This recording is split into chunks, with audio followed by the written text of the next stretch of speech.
you need these 5 things for your fat loss starter pack. Sean here from Fit Fusion Brotherhood. I owned a gym for 10 years. I've coached thousands of clients, and it can be very overwhelming not knowing where to start. What do you need as a starter pack? So in this video, I'm gonna give the 5 things that I would recommend to everyone, and at the end, I'm gonna give you 3 honorable mentions as well. So if your goal is to lose fat, these are things that are going to make your life so much easier. Don't start a fat loss plan without them, because like I said, they are going to drastically increase your chances of success. So number 1 is a gym membership or any sort of equipment, whether you're working out at home or a gym. Access to strength training equipment is non-negotiable. Now, this isn't directly correlated to fat loss, but strength training is going to help you with your overall body composition and physique. And there are a lot of studies showing that people who exercise and strength train during a fat loss phase are much more likely to keep off the weight than those who just do it through nutrition alone. So even though it's not the most efficient way to lose fat, it is something that every single guy should do, because when you're trying to lose fat, it's not just the weight that you want to lose. You're probably envisioning a certain physique, a certain body type, and you're not going to be able to get that without strength training. So step number 1, sign up for a gym. If you prefer to work out at home and you have a home gym, that's fine as well. As long as you have access to gym equipment, as long as you're going to hold yourself accountable, that should be step number 1. Number 2 is some sort of food tracking app. Now, I know a lot of people are rolling their eyes here because it's not something that you need, but it is something that we tell everyone at some point in your lives you should track food, because you don't realize how much you're actually eating until you track it. It's a great source of accountability, and I've said this before, you're going to learn more about nutrition by tracking your food than you will by taking a nutrition course. So it's really important to do at least some point in your life, and the easiest and best time to do it, in my opinion, is when you're first starting out, because you're gonna have all of these myths and misconceptions about what you're eating, and it's gonna be super eye-opening. So not only are you going to learn a ton about nutrition, but it's also a great accountability tool. If you're tracking everything that you eat, you're much less likely to have extra bites, extra nibbles, the snacks at night. You're holding yourself accountable because you know you have to put it into that app. Now, there's a lot of apps out there. Choose the one that works best for you, but having that added accountability, having something that you know can be able to tell you if you're a little bit overboard or you're under, and you can kind of have the trial and error and figure out the perfect strategy for you. And it's just a matter of time before it works. That's why I love doing this, because you get enough data and eventually you realize what works and what doesn't. Once you find out what works, you just keep beating that drum. Number 3 is a personal scale. So if your goal is fat loss, you're trying to lose weight. Now, the scale is not the best measurement for everything. It's imperfect. It doesn't tell you the entire story.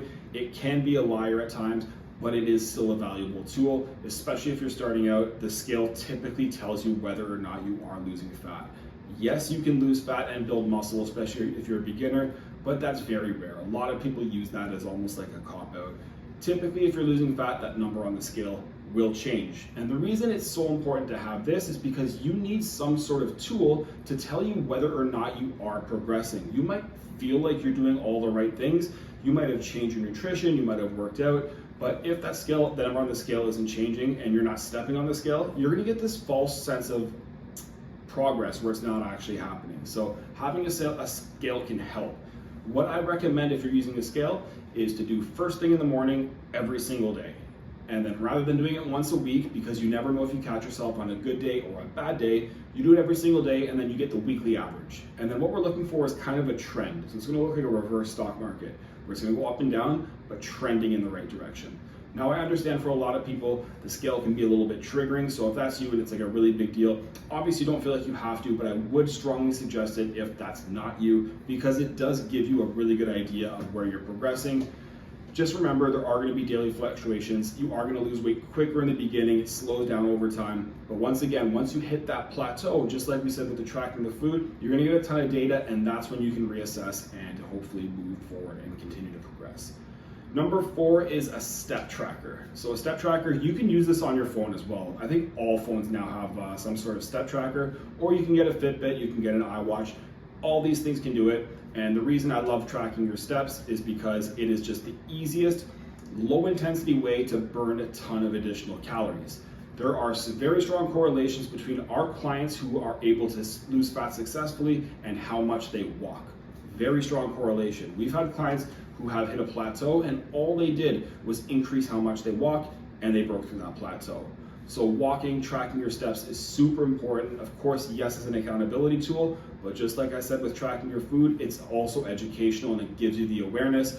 If you're doing a lot of sitting all day, if you have an office job or if you're working from home, you're probably not getting a lot of steps at all. It might be a little bit eye-opening, and having the step tracker can kind of tell you where you're at and give you that accountability to hopefully progress further down the road. So we always like to say the hypothetical goal is 10,000. There's nothing magical about that number. If you can do more, awesome. If you can't hit 10,000, your goal should just be to try to improve on where you're already at. But either way, step tracker, we recommend it for everyone starting out. Easy way to burn calories, super low intensity, super low impact. Even if you're sore from your workouts, you can still walk.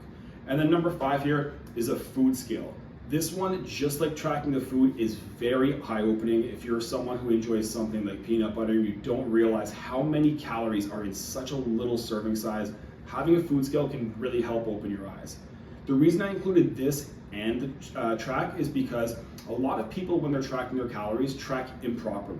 Humans are notorious for underreporting their calorie intake, even when they're trying to. This is even the case for nutritionists, dietitians, and personal trainers.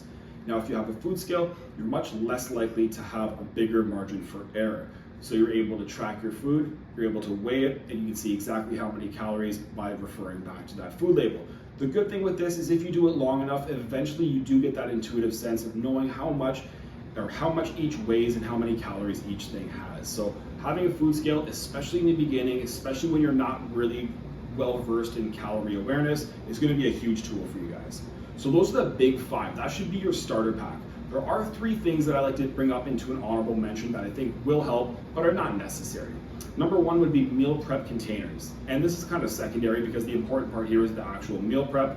So the meal prep containers, you're just putting your meals into separate containers. You can put it in the fridge, in the freezer. This way you never have to worry about what you're eating throughout the week, and you're much less likely to go for something that is off track or not necessarily what you're trying to do nutrition-wise. Having these containers, having these meal prepped items is going to make your life a lot easier. The people that succeed the most are the ones that prepare, the ones that are proactive, and the ones that are consistent. So if you're being reactive instead of proactive, it's going to be a lot tougher for you. Number 2 is an air fryer. I love the air fryer. I think the air fryer is very powerful because not only does it make food taste delicious, but you can get that better taste without the oil, without the butter. And a lot of people don't realize how many calories are in oil and butter, and we add that stuff to everything, and oftentimes we forget to track it. And if we do track it, we don't realize how many calories are in such a short or small serving size. So the air fryer helps take that entire part of the equation away.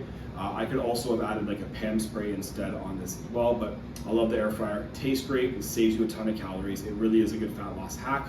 Not necessary, but I would recommend it. And then number 3, 0-calorie drinks. Again, not necessary. You can stick to nothing but water and be so happy with that, of course. But if you do have a bit of a sweet tooth, you can have a Diet Coke, you can have some fruit juice, anything that has 0 calorie, 0 sugar. Sparkling water really helps as well. And it's just going to make your life a lot easier. It's a great substitute if you're feeling maybe hungry or thirsty, but you're sick of water. And it's going to kind of give you that sense of feeling a little bit more satiated and getting the job done. So again, not necessary, but highly recommended. The more of a fat loss phase I'm in, the more of those things I'm going to drink as well. So hopefully this video helped, guys. If you do enjoy videos like this, do us a huge favor, like, comment, and subscribe. We'll see you in the next one.